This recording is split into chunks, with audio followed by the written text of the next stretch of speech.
जानेंगे hello everyone, हम जानेंगे न्यूक्लियस के बारे में कि न्यूक्लियस क्या होते हैं। न्यूक्लियस को हम कैरियन भी कहते हैं। न्यूक्लियस जो है मोस्ट इम्पॉर्टेंट पार्ट होता है सेल का। यह कंटेन करता है जेनेटिक मटेरियल और यह फर्स्ट ऑर्गेनेल है जिसको डिस्कवर्ड किया गया था। और well organised membrane bound organelle है। इस ये वेल ऑर्गेनाइज्ड रहती है और ये एक मेम्ब्रेन बाउंड ऑर्गेनेल है। न्यूक्लियस के ऊपर मेम्ब्रेन प्रेजेंट होता है, एक डबल मेम्ब्रेन होती है। ठीक है, यह मोस्टली स्फेरिकल होता है शेप में। न्यूक्लियस होता है स्फेरिकल होता है, मोस्टली स्फेरिकल होता है शेप में। और इसके जो डायमीटर होते हैं 5 to 25 माइक्रोमीटर होती है। ये ऑक्यूपाई करता है वो 10% ऑफ सेल वॉल्यूम। सेल का जितना वॉल्यूम होता है यह ऑक्यूपाई करता है, वो 10% ही ऑक्यूपाई करता है। जनरली प्रेजेंट होता है in the cell, generally cell में प्रेजेंट होता है। डीएनए जो यूकेरियोट में होते हैं ये कॉम्प्लेक्स होते हैं विद हिस्टोन प्रोटीन, जो क्या करते हैं हेल्प करते हैं इन पैकेजिंग ऑफ क्रोमोसोम। तो यूकेरियोट्स में डीएनए होते हैं, हिस्टोन प्रोटीन के साथ कॉम्प्लेक्स जो होते हैं, और क्या करते हैं यह हेल्प करते हैं क्रोमोसोम के पैकेजिंग में। न्यूक्लियोलस के बारे में हम जानेंगे। न्यूक्लियोलस जो होता है प्रेजेंट होता है इनसाइड न्यूक्लियस। न्यूक्लियस के अंदर न्यूक्लियोलस प्रेजेंट होता है और यह लार्जेस्ट न्यूक्लियर बॉडीज है। यह न्यूक्लियस के अंदर सबसे लार्जेस्ट है, इसकी साइज होती है सबसे बड़ी होती है। विजिबल होता है in an interface of nucleus. Nucleus के इंटरफेस में क्या होता है विजिबल होता है। और जो साइज होती है न्यूक्लियस की वरी करती है उसके फंक्शनल एक्टिविटी के अकॉर्डिंग कि उसकी फंक्शनल एक्टिविटी क्या है, उसके अकॉर्डिंग जो होगी न्यूक्लियस की साइज जो होती है वरी करती है। यह ऑक्यूपाई करता है up to 25% of the total nucleus volume. Nucleus का जितना वॉल्यूम होता है यह ऑक्यूपाई करता है, लगभग 25% ऑक्यूपाई करता है।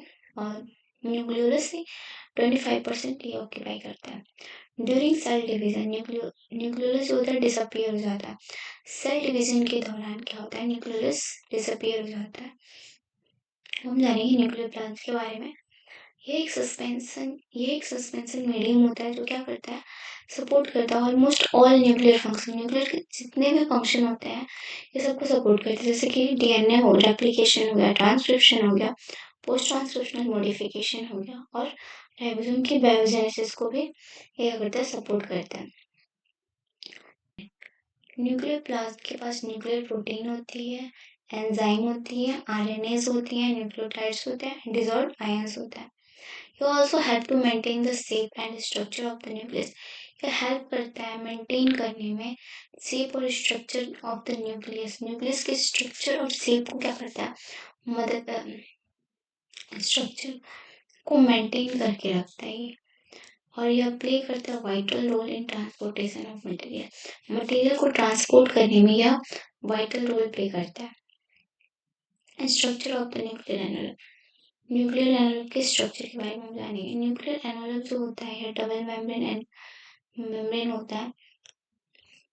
पहला आउटर दूसरे इनर मेम्ब्रेन होते हैं। Both membrane are parallel to one another. दोनों दोनों मेम्ब्रेन जो होते हैं पैरेलल होते हैं एक दूसरे के, जैसे कि हम डायग्राम में देख रहे हैं। यहाँ पे ये रहा आउटर मेम्ब्रेन और ये रहा इनर मेम्ब्रेन, दोनों एक दूसरे के जस्ट पैरेलल है।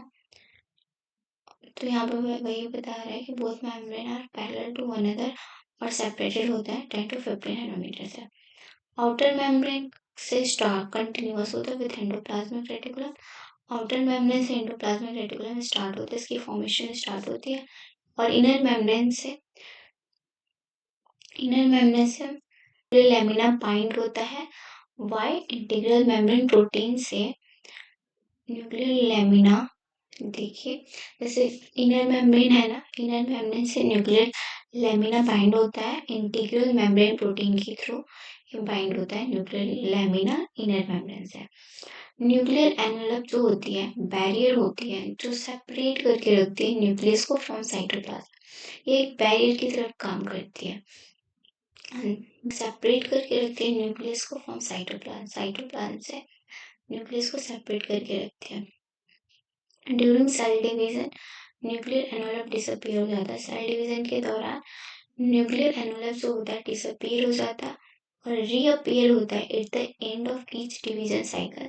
जब एंड होती है डिवीजन साइकिल्स की जो डिवीजन होती है, एंड होती है, तब क्या होता है, न्यूक्लियर एनवेलप रीअपियर हो जाता है। ठीक है। Major structural component of nuclear envelope जो होता है, मेजर स्ट्रक्चरल कंपोनेंट क्या होता है न्यूक्लियर एनवेलप का, वो न्यूक्लियर पोर कॉम्प्लेक्स होता है और न्यूक्लियर लैमिना होता है। इसके बारे में हम डिटेल में आगे आने वाले लेक्चर में करेंगे। तो अभी हम इस स्ट्रक्चर के बारे में थोड़ा जानेंगे।